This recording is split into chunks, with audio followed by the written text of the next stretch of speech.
So this guy, Kony, basically takes kids in Africa from their home and either turns them into kind of sex slaves or into like child soldiers and forces them to kill their parents and all of these like awful aberrant things, right?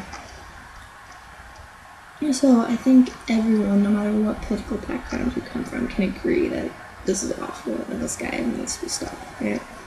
The controversy, however, arises in the organization that's like employing this change, this guy to be stopped, Invisible Children. So I'm gonna ramble for a little bit. This is gonna be a little bit of a longer video because I think it's really important. I am a media studies major now.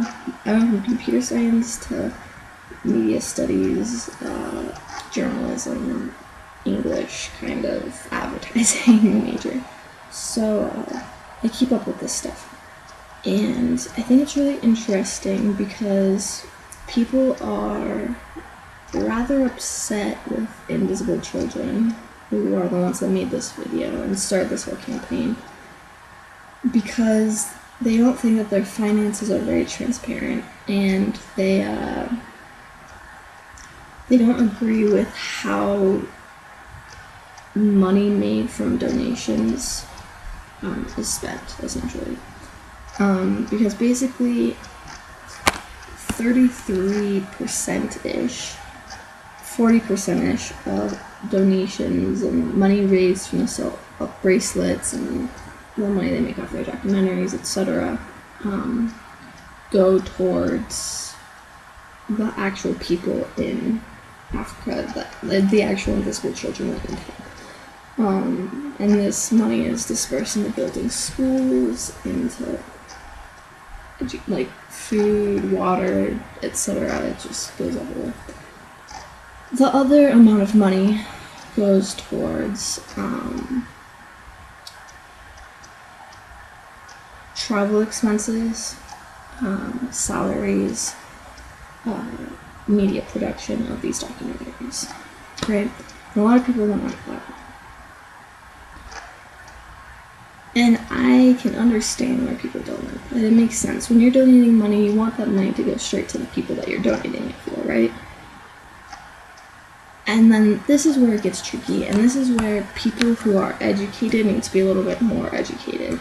Because the truth of the matter is that by simply taking money and throwing it into a place of need that doesn't yet have the infrastructure to utilize that money efficiently, the money's not going to do any good, really. It's not going to help anything. It's going to probably end up in the hands of a corrupt government.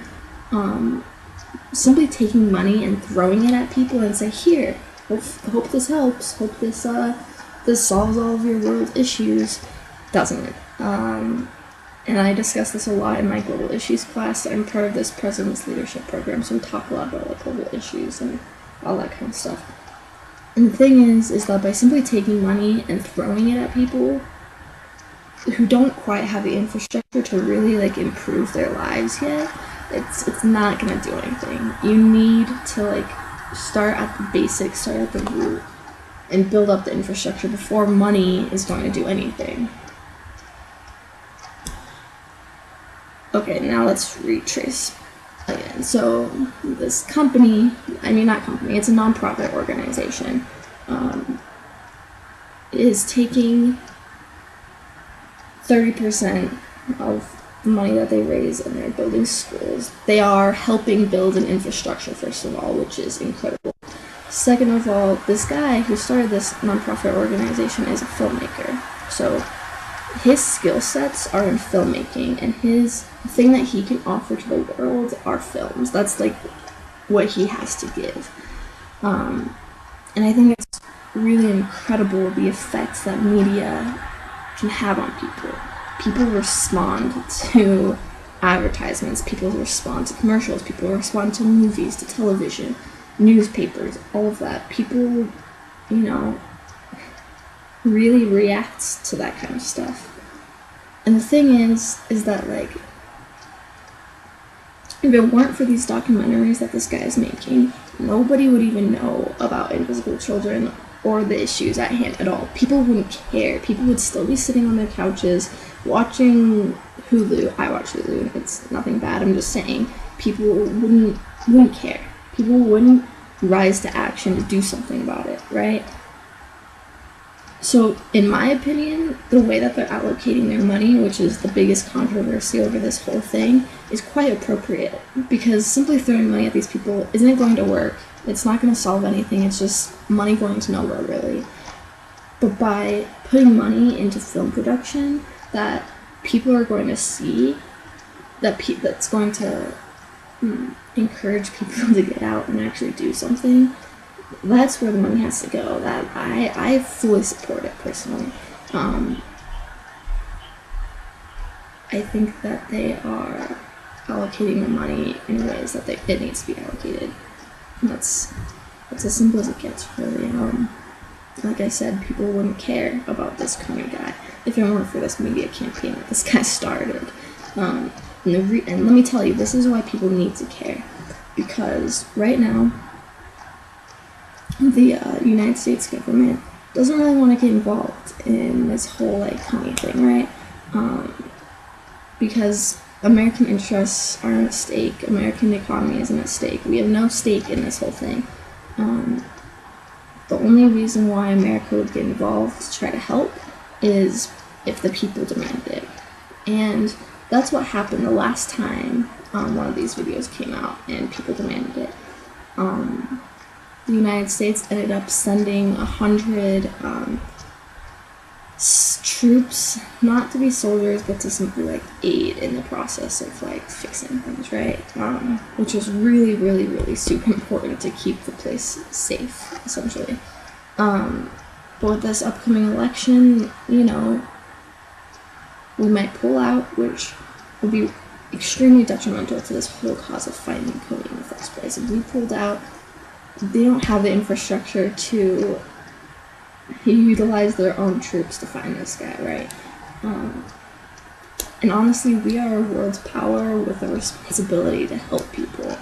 I don't know. I think that if you have the ability to help someone, you should. So it's important for the people, us, to tell our government that we support this cause, that Kony needs to be found, that these kids need to be safe, and that we can't pull out. We need to find this guy. And the only way to do that is to get under people's skin through media campaigns, advertising campaigns, all that kind of stuff. Raise awareness so people actually go out and do stuff. And that's where these videos come in, and that's why money has to be allocated to this, because if it weren't, people simply wouldn't know about the issue at all. Okay? So you guys should Google it, look it up, form your own opinion on the whole subject, and leave your comments below. I'm really sorry that this video is super long, and I'm sorry it has nothing to do with LGBT issues at all. But in the spirit of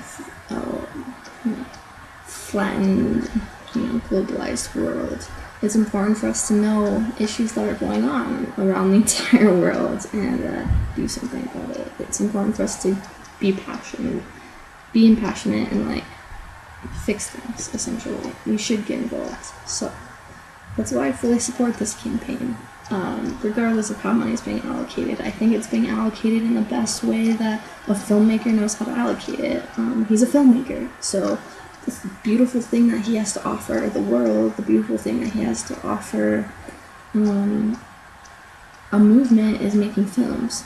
I like writing and I like art, and I can program. So the things that I have to offer the world, offer this movement, and I make YouTube videos, right?